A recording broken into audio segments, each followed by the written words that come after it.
Good morning everybody. Welcome back to our channel. കഴിഞ്ഞ ക്ലാസ്സിൽ നമ്മൾ ഡിസ്കസ് ചെയ്തത് സേ അല്ലെങ്കിൽ ഇംപ്രൂവ്മെൻറ്റ് പരീക്ഷയ്ക്ക് എങ്ങനെ മാക്സിമം ഓർഗനൈസ്ഡ് ആയിട്ട് ഒരുങ്ങാം, എങ്ങനെ ആക്യുറേറ്റ് ആയിട്ട് നമ്മുടെ എഫേർട്സ് ഡയറക്റ്റ് ചെയ്യാം എന്നാണ് ഞാൻ കഴിഞ്ഞ ക്ലാസ്സിൽ ഡിസ്കസ് ചെയ്തത്. അത് കാണാത്തവർ കഴിഞ്ഞ ക്ലാസ് പോയിട്ട് അത് ശ്രദ്ധിക്കുക. കാരണം സേ പരീക്ഷ അടുത്തിരിക്കുന്ന സമയമാണല്ലോ. ഇനി ഞാൻ ഇന്ന് ഡിസ്കസ് ചെയ്യുന്ന പോയിന്റ് എന്ന് പറയുന്നത്, കഴിഞ്ഞ ക്ലാസ്സിൽ അവസാനത്തോടെ ഞാൻ എഡിറ്റ് ദ പാസേജ് എന്ന് പറയുന്ന ഒരു മോഡൽ ക്വസ്റ്റ്യൻ ചർച്ച ചെയ്തിരുന്നു. അതിന് ഒരു സാമ്പിൾ ക്വസ്റ്റ്യൻ ഞാൻ തന്നിരുന്നു. അപ്പോൾ ഇനി അതിൻ്റെ ഒരു സാമ്പിൾ ക്വസ്റ്റ്യൻ കൂടി തന്നാലാണ് നിങ്ങൾക്ക് അതിനെക്കുറിച്ചൊരു കോൺക്രീറ്റ് ഐഡിയ കുറേ കൂടി ബെറ്ററായിട്ട് ഡെവലപ്പ് ചെയ്യാനായിട്ട് സാധിക്കുകയുള്ളൂ. അപ്പോൾ എഡിറ്റ് ദ പാസേജ് എന്ന് പറയുന്ന മോഡൽ ക്വസ്റ്റ്യന് ഒരു പ്രത്യേകതയുണ്ട്. അത് ഫസ്റ്റ് ഇയർ ക്വസ്റ്റ്യൻ പേപ്പറിലും കാണാം, സെക്കൻഡ് ഇയർ ക്വസ്റ്റ്യൻ പേപ്പറിലും കാണാം. ആയതുകൊണ്ട് ഇത് വളരെ ശ്രദ്ധാപൂർവം പ്രിയ വിദ്യാർത്ഥികളെല്ലാവരും പഠിച്ചെടുക്കണമെന്ന് ഞാൻ ആഗ്രഹിക്കുന്നു. അത് നമ്മുടെ ലാംഗ്വേജ് എബിലിറ്റിയാണ് ആ ക്വസ്റ്റ്യൻ പരീക്ഷിക്കുന്നത്, അല്ലെങ്കിൽ പരിശോധിച്ച് നോക്കുന്നത്. ആ ക്വസ്റ്റ്യൻ നമ്മുടെ ലാംഗ്വേജ് എബിലിറ്റിയാണ് പരിശോധിച്ച് നോക്കുന്നത്. ഇതിനായിട്ട് മറ്റൊരു മെത്തേഡും ഇല്ല. ഇത്തരം ക്വസ്റ്റ്യൻസ്, എക്സാമ്പിൾ ക്വസ്റ്റ്യൻസ് അല്ലെങ്കിൽ സാമ്പിൾ ക്വസ്റ്റ്യൻസ് ഒരുപാട് എണ്ണം ചെയ്ത് ആവർത്തിച്ചാൽ തന്നെയാണ് അത് നമുക്ക് തനിയെ പെട്ടെന്ന് ചോദ്യം കാണുമ്പോൾ തന്നെ ആ ചോദ്യത്തിൽ എവിടെയാണ് തെറ്റുകൾ ഉള്ളത് എന്ന് പെട്ടെന്ന് സ്പോട്ട് ചെയ്യുവാനും അത് കറക്റ്റായിട്ട് എഡിറ്റ് ചെയ്ത് ഉത്തരം എഴുതാനും നമുക്ക് സാധിക്കുകയുള്ളൂ. അപ്പോൾ അതുകൊണ്ട് ഇതിൻ്റെ സാമ്പിൾ ക്വസ്റ്റ്യൻസ് ഒരുപാട് എണ്ണം ചെയ്ത് നിങ്ങൾ പ്രാക്ടീസ് ചെയ്യണമെന്ന് ഞാൻ ആവശ്യപ്പെടുന്നു. ഇനി നിങ്ങളൊരു കാര്യം ശ്രദ്ധിക്കണം. ഈ ചോദ്യം ഞാൻ ഒരിക്കൽ കൂടി ആവർത്തിക്കാം. ഒരു പാസേജ് തന്നിട്ടുണ്ടാവും. ആ പാസേജിൽ അല്ലറ ചില്ലറ ചെറിയ തെറ്റുകൾ ഉണ്ടായിരിക്കും. അപ്പോൾ ആ പാസേജിലുള്ള തെറ്റുകൾ നമ്മൾ കണ്ടെത്തി അത് യഥാക്രമം തിരുത്തുന്നതിനെയാണ് എഡിറ്റ് ദ പാസേജ് എന്നുകൊണ്ട് ഉദ്ദേശിക്കുന്നത്. എഡിറ്റ് ദ പാസേജ് വളരെ ഇമ്പോർട്ടൻ്റ് ആയിട്ടുള്ള ചോദ്യമാണ്. അത് ഫസ്റ്റ് ഇയറും ചോദിക്കാം, സെക്കൻഡ് ഇയറും ചോദിക്കാം. രണ്ട് ക്വസ്റ്റ്യൻ പേപ്പറുകളിലും അത് കാണാറുണ്ട്, ആ പാറ്റേൺ ക്വസ്റ്റ്യൻ. അപ്പോൾ അതുകൊണ്ട് നമുക്ക് അതിനെ വളരെ ഗൗരവത്തോടു കൂടി സമീപിക്കാം. ഇനി ഞാനൊരു സാമ്പിൾ ക്വസ്റ്റ്യൻ ആണ് തന്നിട്ടുള്ളത്. ഇതിന് 4 മാർക്കാണ് തന്നിട്ടുള്ളത്. അപ്പോൾ 4 മാർക്ക് ക്വസ്റ്റ്യൻ ഉണ്ടെങ്കിൽ 4 സ്ഥലങ്ങളിൽ തെറ്റുണ്ട് എന്ന് നമുക്ക് കാണാനായിട്ട് സാധിക്കും. 4 മാർക്കാണ് ക്വസ്റ്റ്യന് ഉള്ളതെങ്കിൽ 4 ഭാഗങ്ങളിൽ തെറ്റുണ്ടായിരിക്കാം എന്ന് നമുക്ക് ഒരു നിഗമനത്തിലെത്താൻ സാധിക്കും. അപ്പോൾ അതിനുവേണ്ടി 4 എണ്ണം നമ്മൾ കണ്ടെത്താനായിട്ടുള്ള ശ്രമവും നമ്മുടെ ഭാഗത്തുനിന്ന് വേണം. അതുപോലെ തന്നെ ഒരു ചെറിയ കാര്യം കൂടി നിങ്ങളുടെ ശ്രദ്ധയിൽപ്പെടുത്തട്ടെ. നമ്മുടെ സേ പരീക്ഷയ്ക്ക് ആവശ്യമായിട്ടുള്ളതും അല്ലെങ്കിൽ ഇമ്പ്രൂവ്മെൻറ്റ് പരീക്ഷയ്ക്ക് ആവശ്യമായിട്ടുള്ള ഒരുപാട് പാറ്റേൺ ക്വസ്റ്റ്യനുകൾ ഞാൻ ഈ ചാനലിൽ തന്നെ മുൻ വീഡിയോകളിൽ ഇട്ടിട്ടുണ്ട്. ഉദാഹരണത്തിന് സബ്ജക്റ്റ് വെർബ് അഗ്രിമെൻറ്റ് സൂചിപ്പിക്കുന്ന വെർബ് യൂസേജിൻ്റെ ഒരു ക്ലാസ് ഞാൻ ഇട്ടിട്ടുണ്ട്. ഒന്നല്ല, അതുപോലെ തന്നെ മറ്റ് ഗ്രാമർ ക്ലാസ്സുകളും ഞാൻ ഇട്ടിട്ടുണ്ട്. നൗണിൻ്റെ ക്ലാസ്സുകളും ഇട്ടിട്ടുണ്ട്. അപ്പോൾ അതൊക്കെ നിങ്ങൾ ശ്രദ്ധിക്കണം. പിന്നെ പാറ്റേൺ ക്വസ്റ്റ്യൻസ് ആയിട്ട് ഞാൻ ലെറ്റർ ടു ദി എഡിറ്റർ അല്ലെങ്കിൽ ഫോർമൽ ലെറ്ററിൻ്റെ ഒരു ക്ലാസ് ഇട്ടിട്ടുണ്ട്. അതുപോലെ തന്നെ ഒരു ഇമെയിലിൻ്റെ ക്ലാസ് ഞാൻ ഇട്ടിട്ടുണ്ട്.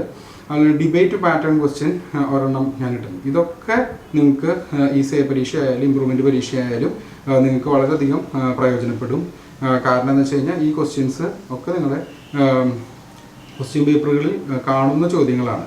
അപ്പോൾ ഇത്തരം ക്വസ്റ്റ്യൻസ് നമ്മൾ ആദ്യം സെലക്റ്റീവായിട്ട് പഠിച്ചെടുത്തു കഴിഞ്ഞാൽ നമുക്ക് പാസ് മാർക്കിൽ അധികമുള്ള മാർക്ക് സ്കോർ ചെയ്യുവാനായിട്ട് സാധിക്കും. അപ്പോൾ ഇത്രത്തോളം നമുക്ക് ആദ്യം സേഫ് സോണിലേക്ക് എത്താൻ ആയിട്ട് ഇത്തരം ക്വസ്റ്റ്യൻസ് ആദ്യമേ പഠിച്ച് അത് നമ്മുടെ ഹൃദയത്തിൽ വളരെ കോൺക്രീറ്റ് ആക്കി കഴിഞ്ഞാൽ, അത് മനസ്സിൽ ഭയങ്കര ശ്രദ്ധയോടെ പഠിച്ചെടുത്തു കഴിഞ്ഞാൽ പിന്നെ അത് നമുക്ക് അത്രയും പെട്ടെന്ന് പാസ് മാർക്ക് മേലെ നമുക്ക് കിട്ടി എന്നുള്ളൊരു ആശ്വാസത്തോടെ പിന്നെയുള്ള ക്വസ്റ്റ്യൻസ് വളരെ കോൺഫിഡൻസോട് കൂടി അറ്റംപ്റ്റ് ചെയ്യാനായിട്ട് സാധിക്കും. ആയതിനാൽ നിങ്ങൾ ആ ക്ലാസ്സുകളൊക്കെ വളരെ ശ്രദ്ധാപൂർവം പഠിക്കുകയാണെങ്കിൽ ഈ സേ പരീക്ഷ ആയാലും ഇമ്പ്രൂവ്മെൻറ്റ് പരീക്ഷ ആയാലും നല്ല മാർക്ക് സ്കോർ ചെയ്യാനായിട്ട് സാധിക്കുമെന്ന കാര്യം കൂടി ഞാൻ ഓർമ്മിപ്പിക്കട്ടെ. ഇനി നമുക്ക് ഈ സാമ്പിൾ ക്വസ്റ്റ്യനിലേക്ക് വരാം. ഇവിടെ ഒരു പാസേജ് തന്നിട്ടുണ്ട്. ഈ പാസേജിൽ തെറ്റുകളുണ്ട്. ആ തെറ്റുകൾ തിരുത്താനാണ് ചോദ്യം ആവശ്യപ്പെട്ടിട്ടുള്ളത്. ഇതിന് 4 മാർക്കാണ് നമ്മുടെ ക്വസ്റ്റ്യൻ പേപ്പറിൽ കൊടുത്തിട്ടുള്ളത്. അപ്പോൾ 4 മാർക്ക് എന്ന് കണ്ടു കഴിഞ്ഞാൽ നമുക്ക് ഉടനടി തീരുമാനിക്കാം അതിൽ 4 തെറ്റെങ്കിലും ഉണ്ടാകുമെന്ന് നമുക്കൊരു മുൻ നിഗമനത്തിലേക്ക് എത്താം, ഒരു മുൻവിധിയിലേക്ക് എത്താം. എല്ലാ കാര്യങ്ങളിലും മുൻവിധി നല്ലതല്ല, പക്ഷേ ഈ ക്വസ്റ്റ്യൻ അനുസരിച്ച് ക്വസ്റ്റ്യൻ്റെ മാർക്ക് അനുസരിച്ച് ക്വസ്റ്റ്യന് 4 തെറ്റുകളുണ്ട് എന്നുള്ളൊരു മുൻധാരണ എത്തുന്നത് നല്ലതാണ്. ഇനി നമുക്ക് പാസേജ് നമുക്ക് നോക്കാം. ഐഡന്റിഫൈ ദ എറേഴ്സ് എന്ന് വെച്ചാൽ തെറ്റുകൾ and edit appropriately the following passage. Edit എന്ന് വെച്ചാൽ തിരുത്തുക എന്നാണ് പറഞ്ഞിട്ടുള്ളത്. അപ്രോപ്രിയേറ്റ്ലി എന്ന് വെച്ചാൽ കൃത്യമായ രീതിയിൽ ദ ഫോളോയിങ് പാസേജ് തുടർന്നുള്ള ഈ പാസേജ്, അതായത് ഈ പാരഗ്രാഫ് നിങ്ങൾ കറക്റ്റായിട്ട് തിരുത്താനാണ് ഇവിടെ പറഞ്ഞിട്ടുള്ളത്, തെറ്റുകൾ തിരുത്താനാണ് പറഞ്ഞിട്ടുള്ളത്. അപ്പോൾ നമുക്ക് നോക്കാം. ഈ പാഠസന്ദർഭം എന്ന് പറയുന്നത് ഇത് നമ്മുടെ ഇർഫാൻ ആലത്തിൻ്റെ പാഠത്തിൽ നിന്നുള്ള ഇതാണ്. അപ്പോൾ നമുക്ക് ഈ സെക്കൻഡ് ഇയർ പാഠപുസ്തകത്തിലെ ഒരു ചെറിയ പാരഗ്രാഫാണ് നമുക്ക് തന്നിട്ടുള്ളത്. അപ്പോൾ നമുക്ക് അതൊന്ന് ശ്രദ്ധിച്ച് നോക്കാം. When A rickshaw puller approach Samman, അതായത് റിക്ഷ പുള്ളർ ആ പാഠത്തിൽ ഫെമിലിയർ ആയിട്ടുള്ള ടേംസ് ആണ് ഇതൊക്കെ. റിക്ഷ പുള്ളർ എന്ന് പറഞ്ഞു കഴിഞ്ഞാൽ ഈ സൈക്കിൾ റിക്ഷ വലിക്കുന്ന ആള് എന്നാണ് ഉദ്ദേശിച്ചിട്ടുള്ളത്. അപ്രോച്ച് സമ്മാൻ, സമ്മാൻ എന്ന് പറയുന്നത് ഇർഫാൻ ആലം തുടങ്ങിയ ഒരു സ്ഥാപനത്തിൻ്റെ ഒരു എൻ്റർപ്രൈസിൻ്റെ പേരാണ് സമ്മാൻ. അവർക്ക് വേണ്ടി തുടങ്ങിയ സ്ഥാപനത്തിൻ്റെ പേരാണ് സമ്മാൻ. ഇതൊന്നും നമ്മൾ ആഴത്തിൽ അറിയേണ്ട ആവശ്യമില്ല, പക്ഷേ തെറ്റ് തിരുത്തണമെങ്കിൽ നമ്മൾ ഇതിനെ കുറിച്ച് അറിഞ്ഞിരിക്കുന്നത് നല്ലതായിരിക്കും. We first go into verification process, അതായത് ഇവിടെ പറഞ്ഞിട്ടുള്ള എന്താ വെച്ച് കഴിഞ്ഞാൽ ആദ്യമായിട്ടൊരു സൈക്കിൾ റിക്ഷ പുള്ളർ ഇർഫാൻ ആലത്തിൻ്റെ സമ്മാൻ എന്ന് പറയുന്ന ഓർഗനൈസേഷനിൽ വരുമ്പോൾ ഇവർ ആദ്യം തന്നെ എങ്ങോട്ടാണ് പോണത്? ഇവരൊരു വെരിഫിക്കേഷൻ പ്രോസസ്സാണ് നടത്തുന്നത്. ഇവരെക്കുറിച്ചുള്ള ഡീറ്റെയിൽസും അത് തന്നെ ഇവരെ എൻട്രി ചെയ്യണം, ഇവരുടെ പേരും നെയിമും അഡ്രസ്സൊക്കെ എൻട്രി ചെയ്ത് ഇവരെ ആ സമ്മാൻ എന്ന് പറയുന്ന സ്ഥാപനത്തിൻ്റെ ഭാഗമാക്കാനായിട്ടുള്ള ഒരു വെരിഫിക്കേഷൻ പ്രോസസ്സിലേക്കാണ് പോകുന്നതാണ് ഇവിടെ പറഞ്ഞിരിക്കുന്നത്. The operator is then giving training on basic etiquette and traffic rules. പിന്നെ സൈക്കിൾ റിക്ഷക്കാരനെ ഒരു ട്രെയിനിങ് കൊടുക്കുകയാണ് ഈ സ്ഥാപനം ചെയ്യുന്നത്. ഓൺ എ ബേസിക് എറ്റിക്കറ്റ് എന്ന് വെച്ച് കഴിഞ്ഞാൽ സ്വീകാര്യമായിട്ടുള്ള പെരുമാറ്റ രീതികൾ. അതായത് സൈക്കിൾ റിക്ഷ ഓടിക്കുന്ന വ്യക്തി ആയതുകൊണ്ട് കുറച്ചും കൂടിയൊക്കെ പോളിഷ്ഡ് ആയിട്ടുള്ള ഒരു ബിഹേവിയർ, ചെറിയ രീതിയിൽ സ്വീകാര്യമായ പെരുമാറ്റ രീതികൾ അവരെ പഠിപ്പിച്ചു കൊടുക്കുകയും അതുപോലെ തന്നെ ട്രാഫിക് റൂൾസുകൾ, അതായത് ഗതാഗത നിയമങ്ങളും അവർക്ക് പഠിപ്പിച്ചു കൊടുക്കുകയാണ് ആദ്യം ഇത് ചെയ്യാറ് സമ്മാൻ എന്ന് പറയുന്ന സ്ഥാപനം ചെയ്യാറ് എന്നാണ് ഈ പാരഗ്രാഫ് പറയുന്നത്. സത്യത്തിൽ നമുക്ക് ഈ പാരഗ്രാഫിൻ്റെ അർത്ഥം വളരെ ഡീറ്റെയിൽ ആയിട്ട് അനലൈസ് ചെയ്യേണ്ട ആവശ്യം ഇല്ല എങ്കിലും നമുക്ക് കൃത്യമായിട്ട് തെറ്റുകൾ തിരുത്തണമെങ്കിലും എഡിറ്റ് ചെയ്യണമെങ്കിലും ഈ പാരഗ്രാഫിനെ കുറിച്ചൊരു ഗ്രാഹ്യം നമുക്കുള്ളത് നല്ലതാണ്. അതുകൊണ്ടാണ് ഞാൻ ഇതിനെക്കുറിച്ച് ചെറിയ ഒരു ഡിസ്ക്രിപ്ഷൻ തന്നത്. ഇനി നമുക്ക് സൂക്ഷ്മമായിട്ട് ഈ പാസേജ് ഒന്നുകൂടിയും അനലൈസ് ചെയ്യാം. When A rickshaw puller approach എന്നാണ് ഇവിടെ കൊടുത്തിട്ടുള്ളത്.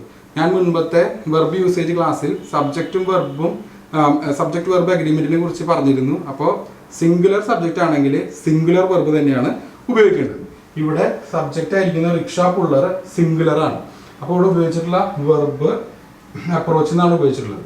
വെർബ് സിംഗുലർ ആകണമെങ്കിൽ വെർബിന്റെ കൂടെ എസ്ഒ ഇഎസ്ഒ ഐഇഎസ്ഒ ചേർത്തിരിക്കണം, എക്സംഷൻ ഒഴികെ. അത് ഇവിടെ അപ്രോച്ചസ് എന്നിപ്പോൾ ഞാൻ എഴുതുന്നത് അപ്രോച്ചസ് എന്ന് എഴുതുകയാണ്. എന്നാലാണ് ഇവിടെ കറക്റ്റ് ആയിട്ടുള്ള ഒരു യൂസേജ് വരുള്ളൂ. അപ്രോച്ചസ് എന്നുള്ളത് എഴുതിയാൽ മാത്രമേ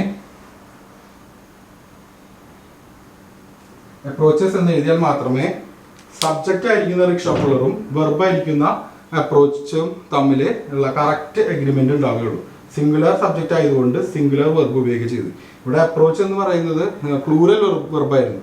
ES ചേർത്തപ്പോഴാണ് അത് സിംഗുലർ വെർബായിരുന്ന കാര്യം നിങ്ങളെ ഓർമ്മിപ്പിക്കട്ടെ. ഇതിനെക്കുറിച്ച് വളരെ വ്യക്തമായിട്ട് ഞാൻ ആ വെർബ് യൂസേജിൻ്റെ ക്ലാസ്സിൽ പറഞ്ഞിട്ടുണ്ട്. ഒരുപാട് ഉദാഹരണങ്ങളും അതിൽ പറഞ്ഞിട്ടുണ്ട്. അപ്പോൾ ഇതിനെക്കുറിച്ച് കൂടുതൽ പഠിക്കണമെങ്കിൽ ആ വെർബ് യൂസേജിൻ്റെ ക്ലാസ് ഈ ചാനലിൽ തന്നെ ഉണ്ട്. അതൊന്ന് ആ വീഡിയോ ഒന്ന് ചെന്ന് പരിശോധിച്ച് കഴിഞ്ഞാൽ ഇതിനെക്കുറിച്ച് വളരെ ആഴത്തിൽ മനസ്സിലാക്കാനായിട്ട് സാധിക്കും. അപ്പോൾ നമ്മൾ ഒരു തെറ്റ് നമ്മളിവിടെ കണ്ടുപിടിച്ചു. ആ ഒരു തെറ്റാണ് നമ്മളിവിടെ മാർക്ക് ചെയ്യുന്നത്. ഇവിടെ അപ്രോച്ചസ് എന്ന് നമ്മൾ ആഡ് ചെയ്തു. അപ്രോച്ച് എന്നുണ്ടായിരുന്നുള്ളൂ. കാരണം എന്താ വെച്ച് കഴിഞ്ഞാൽ വെൻ റിക്ഷ പുള്ളർ സിംഗുലർ ആയിരുന്നു റിക്ഷ പുള്ളർ എന്നുള്ളത്. അപ്പോൾ അപ്രോച്ചസ് എന്നുള്ളത് ചേർത്തു. ഇനി പറഞ്ഞിട്ടുള്ളത് സമ്മാൻ എന്ന് പറയുന്നത് ആ സ്ഥാപനത്തിന്റെ പേരാണ്. ഇർഫാൻ ആലത്തിന്റെ സ്ഥാപനത്തിന്റെ പേരാണ് സമ്മാൻ എന്ന് പറയുന്നത്. പക്ഷെ സമ്മാൻ എന്ന പേരിലെ ഇവിടെ SAMMA എന്ന് എഴുതിയിട്ടുള്ളൂ. സത്യം പറഞ്ഞു കഴിഞ്ഞാൽ അവിടെ ഒരു എയും കൂടിയും ഉണ്ട്. അപ്പോൾ അതും ഒരു തെറ്റാണ്. അപ്പോൾ രണ്ട് തെറ്റ് നമ്മൾ ഓൾറെഡി കണ്ടുപിടിച്ചു. അവിടെ ഒരു സ്പെല്ലിങ്ങിന്റെ എററാണ് അവിടെ ഉണ്ടായിരുന്നത്, അത് നമ്മൾ കണ്ടുപിടിച്ചു. അപ്പോൾ ഒരു തെറ്റും കൂടി അവിടെ നമ്മൾ മാർക്ക് ചെയ്ത് കണ്ടെത്തി. അപ്പോൾ സമ്മാൻ എന്ന് പറയുമ്പോൾ SAMMAN എഴുതിയാലാണ് സമ്മാൻ ആവുകയുള്ളൂ. അപ്പോൾ ആ തെറ്റ് നമ്മൾ കണ്ടുപിടിച്ചു. അപ്പോൾ രണ്ട് തെറ്റ് നമുക്ക് കണ്ടുപിടിച്ച് 2 മാർക്ക് നമുക്കിപ്പോൾ കിട്ടിക്കഴിഞ്ഞു. ഇനി we first go into a verification process എന്നാണ് പറഞ്ഞത്. ഇവിടെ go into a verification process എന്ന് പറഞ്ഞത് ഇത് ഒരു കറക്റ്റ് യൂസേജ് അല്ല. നമ്മൾ ഗോ ഇൻ ടു എന്നല്ല വേണ്ടത്, ഗോ ത്രൂ എന്നാണ് വേണ്ടത്. ഗോ ത്രൂ എന്നാണ് ഇവിടെ.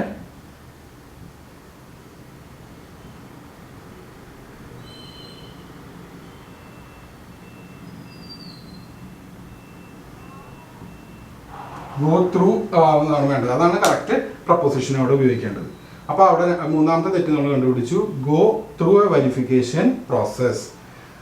The operator is then giving training എന്നാണ് അവിടെ കൊടുത്തിട്ടുള്ളത്. The operator is then giving എന്നാണ് കൊടുത്തിട്ടുള്ളത്. ഗിവിംഗ് ട്രെയിനിങ് എന്ന് പറയുന്നത് റൈറ്റ് യൂസേജ് അല്ല. അവിടെ നമ്മൾ ഒരു തിരുത്ത് ആവശ്യമുണ്ട്. ഇവിടെ ഇത് മാറ്റി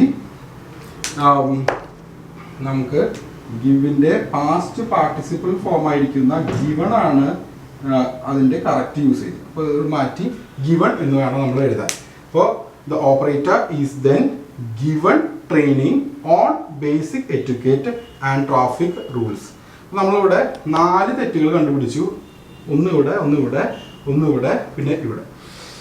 അപ്പോൾ അങ്ങനെ 4 തെറ്റുകൾ കണ്ടുപിടിച്ച് നമ്മൾ റെക്ടിഫൈ ചെയ്ത് എഡിറ്റ് ചെയ്ത് എഴുതി കഴിഞ്ഞാൽ നമുക്ക് സിമ്പിളായിട്ട് നമുക്ക് 4 മാർക്ക് സ്കോർ ചെയ്യാനായിട്ട് സാധിക്കും. ആയതുകൊണ്ട് ഈ ക്വസ്റ്റ്യൻ വളരെ ഇമ്പോർട്ടൻ്റ് ആണ്. ഇത് നന്നായി നിങ്ങൾ ഓരോരുത്തരും പഠിക്കുക തന്നെ വേണം. ഇതേപോലത്തെ ഒരുപാട് എക്സസൈസ് ക്വസ്റ്റ്യൻസ് എഴുതി ശീലിച്ചാലാണ് തനിയെ നിങ്ങൾക്ക് ആ പാസേജിലുള്ള തെറ്റ് സ്പോട്ട് ചെയ്യാനും അത് റെക്ടിഫൈ ചെയ്യാനും സാധിക്കുള്ളൂ. അതൊരു എക്സ്പീരിയൻസിലൂടെയും പ്രാക്ടീസിലൂടെയുള്ള എക്സ്പീരിയൻസിലൂടെ മാത്രമാണ് അത് തിരുത്താനായിട്ട് സാധിക്കുള്ളൂ എന്ന കാര്യം നിങ്ങളുടെ അടുത്ത് ഓർമ്മിപ്പിക്കട്ടെ. അതുപോലെ തന്നെ ഈ പരീക്ഷയ്ക്കായിട്ട് ഒരുങ്ങേണ്ട കാര്യങ്ങൾ ഞാൻ കഴിഞ്ഞ ക്ലാസ്സിൽ ഡിസ്കസ് ചെയ്തിരുന്നു. ഇമ്പ്രൂവ്മെൻ്റ് ആയാലും ആയാലും ഒരുങ്ങേണ്ട രീതിയെക്കുറിച്ച് ഞാൻ ചെറിയ തോതിൽ ഡിസ്കസ് ചെയ്തിരുന്നു. അത് ഞാൻ ആവർത്തിക്കുന്നില്ല. അത് നിങ്ങൾ കഴിഞ്ഞ ക്ലാസ്സിലെ വീഡിയോ ഒന്ന് ശ്രദ്ധിച്ച് കാണാനായിട്ട് ഞാൻ നിങ്ങളോട് അഭ്യർത്ഥിക്കുന്നു. ഇനി ഞാനിതിൻ്റെ ഒരു ഇംഗ്ലീഷ് ട്രാൻസ്ലേഷൻ തരാം. Edit the passage is a common question that you will find it in both first year and second year question papers. In this particular question, a passage will be given from the textbook or from the chapter that the students have studied. So from this passage, from a particular chapter, the passage will be given to you to make the correction or editing work. There will be some mistakes in that particular passage which will be purposefully made in the question. The job of the student is to find the mistakes that are there in that particular passage and edit it accordingly or appropriately. So this is a simple job, but it might become tedious if it is not practiced properly. So in this particular question, passage is given and we are asked to edit the passage and rectify those errors. See, I have written model questions for say and improvement exam, and the sample question is identify the errors and edit appropriately the following passage. The passage is given. The passage is from the chapter of Irfan Alam, the entrepreneur, and the marks given to this particular question is 4 marks. So from that particular hint itself, we can conclude that there are about 4 mistakes in this particular passage. So let's move on to the passage. When a rickshaw puller approaches someone, we first go into a verification process. The operator is then giving training on basic etiquette and traffic rules. As I've explained it in Malayalam just before, I've marked the mistakes. So it's okay that you knew the answer before itself. You can do some other exercise questions regarding the same topic and gain the experience. So in this particular question, it's good that you know the context of the passage so that you can edit and rectify it in a very proper manner. So as I mentioned before, this is a passage that is taken from the second year chapter of the entrepreneur Irfan Alam. Now let us move on to the passage. When a rickshaw puller approaches Samman. Samman is the name of the organization. So here they have written approach. Actually, in order to make a proper agreement with the subject, the verb should be also singular. When a rickshaw puller, it is a singular subject, so you have to write approaches. To make a verb singular, you have to add es, ies, or sis or es. So here you have to add es. Regarding this particular question, that is subject verb agreement, I have given a previous class about the verb usage, and it is there in this particular channel itself. Kindly go there and make a proper reference. I have explained it in detail. So here, when a rickshaw puller approaches, it should be, it should not be approach, it should be approaches. So that we have made the correction already, or rectification. Someone they have written here, someone they have spelled it in without an excess a.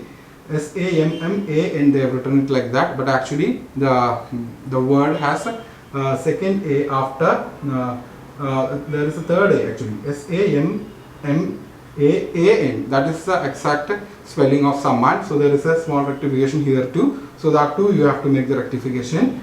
Then then next line, we first go into a verification. Into a verification is not the right usage.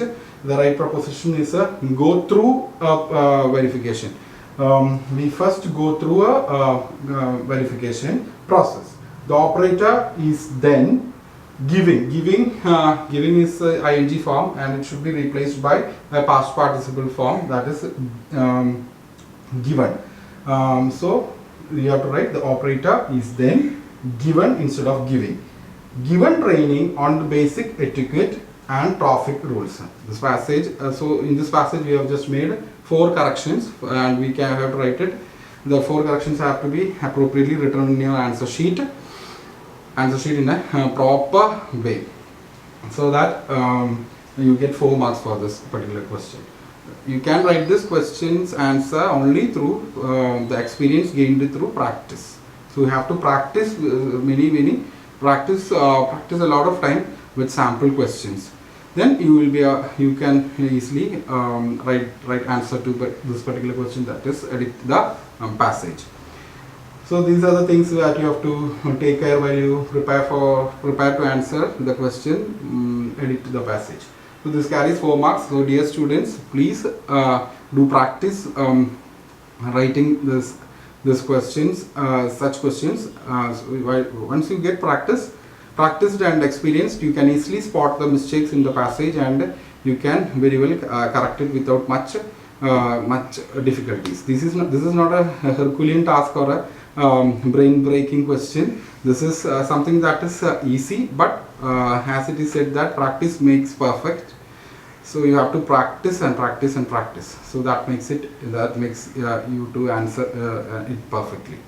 So that's all, students. So in the last class I have given the tips regarding how to prepare for your say and improvement examinations. So kindly go and check that class, check the tips, and enhance your methods to face the exam. So these are the things that you have to keep in mind. One more thing I would like to put into your mind is that when you get the question paper, you get 15 minutes to read the question paper. It is during that time that your brain processes the question paper in a very apt manner. So kindly apply yourself to the question paper during that 15 minutes. During that time, never talk to each other, or never get distracted. Always use that 15 minutes in a very good manner, so that you can easily score in the next 2.5 hours. So these are the things which I would like to tell. ഒരു കാര്യം കൂടി എൻ്റെ പ്രിയ വിദ്യാർത്ഥികളുടെ ശ്രദ്ധയിൽപ്പെടുത്തട്ടെ. പരീക്ഷയിൽ പരീക്ഷാ സമയത്ത് നിങ്ങൾക്ക് question paper കിട്ടുമ്പോൾ എന്നിട്ട് 15 മിനിറ്റ് നിങ്ങൾക്ക് കൂൾ ഓഫ് ടൈം കിട്ടും. ആ സമയത്ത് നിങ്ങൾ വളരെ ശ്രദ്ധയോടെ ക്വസ്റ്റ്യൻ പേപ്പർ വായിക്കുമ്പോൾ നിങ്ങളുടെ തലച്ചോറിൽ അതിനുള്ള ഉത്തരങ്ങൾ തന്നെ നിങ്ങൾ അറിയാതെ തന്നെ അത് വളരെ ഫാസ്റ്റായിട്ട് ഡെവലപ്പ് ചെയ്ത് നിങ്ങൾക്ക് എഴുതാവുന്ന രീതിയിൽ മനസ്സിലെത്തും. അപ്പോൾ അതിന് വേണ്ടിയിട്ട് നിങ്ങൾ ക്ഷമയോടെ ക്വസ്റ്റ്യൻ പേപ്പർ ആ സമയത്ത് വായിക്കണം. ആ സമയത്ത് ഒരു തരത്തിലും ഡിസ്ട്രാക്റ്റഡ് ആവരുത്. ആ സമയം വളരെ ക്ഷമയോടെ വായിച്ചു കഴിഞ്ഞാൽ തന്നെ നിങ്ങൾക്ക് ആൻസർ ചെയ്യാനായിട്ട് സാധിക്കും. ആ സമയത്ത് ഏതൊക്കെ ക്വസ്റ്റ്യൻസ് എഴുതണം എന്നുള്ള ചോയ്സൊക്കെ ഡിസൈഡ് ചെയ്യാൻ പറ്റാവുന്ന സമയമാണ്. ആ സമയം ആപ്റ്റായിട്ട് ഉപയോഗിക്കുന്നിടത്ത് മാക്സിമം സ്കോർ ചെയ്യാനായിട്ട് സാധിക്കുന്ന ഒരു ചെറിയ ടിപ്പ് കൂടിയും ഞാൻ നിങ്ങളുടെ ശ്രദ്ധയിൽപ്പെടുത്തട്ടെ. എപ്പോഴും ഞാൻ പറയാറുള്ള പോലെ എപ്പോഴും സേഫായിട്ടിരിക്കുക. ഗവൺമെൻറ് നോംസൊക്കെ പാലിക്കുക എന്നും കൂടി ഞാൻ പറയുന്നു.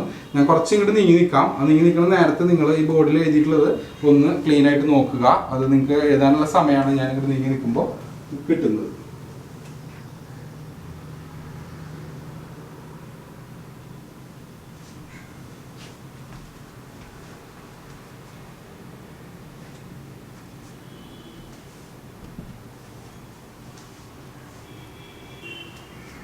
ഇനി ഒരു കാര്യം കൂടിയും ഞാൻ നിങ്ങളുടെ ശ്രദ്ധയിൽപ്പെടുത്തട്ടെ, ഒരിക്കൽ കൂടി പറയട്ടെ. മുൻ ക്ലാസ്സുകളിൽ ഞാൻ letter to editor, formal letter, അതുപോലെ തന്നെ ഇമെയിൽ, അതുപോലെ തന്നെ grammar questions, verb, subject agreement, noun, അതുപോലെ തന്നെ ഡിബേറ്റ് പാറ്റേൺ, ഇതൊക്കെ ഞാൻ ഡിസ്കസ് ചെയ്തിട്ടുണ്ട്. ഇത് ഫസ്റ്റ് ഇയർ സെക്കൻഡ് ഇയറും ചോദിക്കുന്ന ചോദ്യങ്ങളാണ്, പരീക്ഷ പേപ്പറിൽ ഉണ്ടാവുന്നതാണ്. ഇത് നിങ്ങൾ വളരെ ശ്രദ്ധയോടെ ആ ക്ലാസ്സുകൾ വീഡിയോയിൽ ഒരിക്കൽ കേട്ടാൽ തന്നെ വളരെ ആത്മാർത്ഥമായിട്ട് ശ്രദ്ധയോടെ കേട്ട് കഴിഞ്ഞാൽ തന്നെ നിങ്ങൾക്കത് പെട്ടെന്ന് ഗ്രഹിക്കാനായിട്ട് സാധിക്കും. പരീക്ഷയ്ക്ക് നിങ്ങൾക്കത് നല്ല രീതിയിൽ എഴുതാൻ സാധിക്കും. അപ്പോൾ കഴിഞ്ഞ ആ വീഡിയോകളിൽ ഞാൻ തന്നിട്ടുള്ള ആ ക്വസ്റ്റ്യൻസ് വളരെ ശ്രദ്ധയോടെ പഠിക്കാനായിട്ട് നിങ്ങളെ ഒരിക്കൽ കൂടി ഓർമ്മിപ്പിക്കുന്നു. പിന്നെ ഈ പരീക്ഷ ആയാലും ഇമ്പ്രൂവ്മെൻറ്റ് പരീക്ഷ ആയാലും അതിന് ഒരുങ്ങേണ്ടതായ ടിപ്പുകൾ തൊട്ട് മുന്നത്തെ ക്ലാസ്സിൽ വളരെ സമയമെടുത്തിട്ട് ഞാൻ വിവരിച്ചിട്ടുണ്ട്. അത് നിങ്ങൾ വളരെ ശ്രദ്ധയോടെ ഹൃദയത്തിൽ മനസ്സിലാക്കുകയാണെങ്കിൽ അത് നിങ്ങൾക്ക് നല്ല രീതിയിൽ മാർക്ക് സ്കോർ ചെയ്യാനുള്ള ടെക്നിക്കുകൾ ആ പറഞ്ഞ മെത്തേഡുകളിലുണ്ട്. അത് നിങ്ങൾ ശ്രദ്ധിക്കാനായിട്ട് ഞാൻ പ്രത്യേകമായിട്ട് ആവശ്യപ്പെടുന്നു. ഒരിക്കൽ കൂടി ഞാൻ പറയുകയാണ്, മുന്നത്തെ ക്ലാസ്സുകളിൽ ഞാൻ പാറ്റേൺ ക്വസ്റ്റ്യനുകൾ ഡിസ്കസ് ചെയ്തിട്ടുണ്ട്. ഡിബേറ്റ് ആയാലും, ലെറ്റർ ടു എഡിറ്റർ ആയാലും, ഇമെയിൽ ആയാലും, നൗൺ ആയാലും, വെർബ് സബ്ജക്റ്റ് അഗ്രിമെൻ്റ് ആയാലും, അങ്ങനെയുള്ള ക്വസ്റ്റ്യൻസ് ഡിസ്കസ് ചെയ്തിട്ടുള്ള ക്ലാസ്സുകൾ ഇട്ടിട്ടുണ്ട്. അപ്പോൾ അത് ദയവ് ചെയ്ത് നിങ്ങൾ നോക്കുക. എഡിറ്റ് ദ പാസേജും ഞാൻ ഇട്ടിട്ടുണ്ട്. അത് വളരെ ആത്മാർത്ഥമായിട്ട് പഠിച്ചെടുത്താൽ തന്നെ പാസ് മാർക്കിൽ മേലെ കിട്ടാവുന്ന രീതിയിൽ നിങ്ങൾക്ക് സ്കോർ ചെയ്യാനായിട്ട് സാധിക്കും. അപ്പോൾ അത് ആദ്യം നിങ്ങൾ പഠിച്ചെടുക്കാനായിട്ട് ഞാൻ ആവശ്യപ്പെടുന്നു. ഇനി ഇപ്പോഴും ഞാൻ പറയുന്ന പോലെ തന്നെ ഗവൺമെൻറ് നോംസ് പാലിക്കുക, ആരും പുറത്തിറങ്ങാതിരിക്കുക, എപ്പോഴും ഒരു ഏകാഗ്രതയോടെ ജാഗ്രത പുലർത്തിയിരിക്കാൻ ആയിട്ട് ആവശ്യപ്പെട്ടുകൊണ്ട് എൻ്റെ ക്ലാസ് ഞാൻ അവസാനിപ്പിക്കുന്നു. Thank you.